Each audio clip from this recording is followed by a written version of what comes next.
BJP ಬಣ್ಣ ಬಡಿದಾಟದಲ್ಲಿ ಸಖತ್ ಸದ್ದನ್ನ ಮಾಡ್ತಾ ಇರುವಂತ ಶಾಸಕ ಬಸನಗೌಡ ಪಾಟೀಲ್ ಯತ್ನಾಳ್ ಅವರಿಗೆ ಮತ್ತೊಂದು ಸಂಕಷ್ಟ ಎದುರಾಗಿದೆ.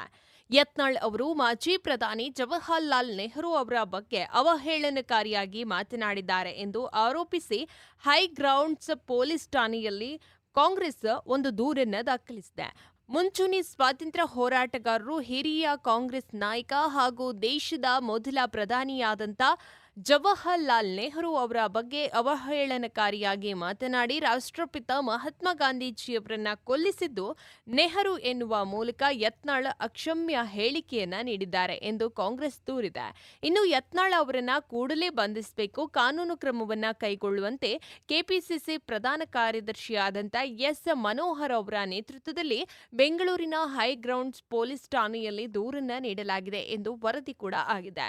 ಇನ್ನು ಬಿಜೆಪಿ ನಾಯಕರು ನಾಲಿಗೆ ಇದೆ ಎಂಬ ಕಾರಣಕ್ಕೆ ಎಲ್ಲೆಂದರಲ್ಲಿ ಅದನ್ನ ಹೊರಚಾಚಿ ವಿಷವನ್ನ ಕಾರುವಂತ ವಿಕೃತಿ ಮನಸ್ಥಿತಿಗೆ ತಲುಪಿದ್ದಾರೆ.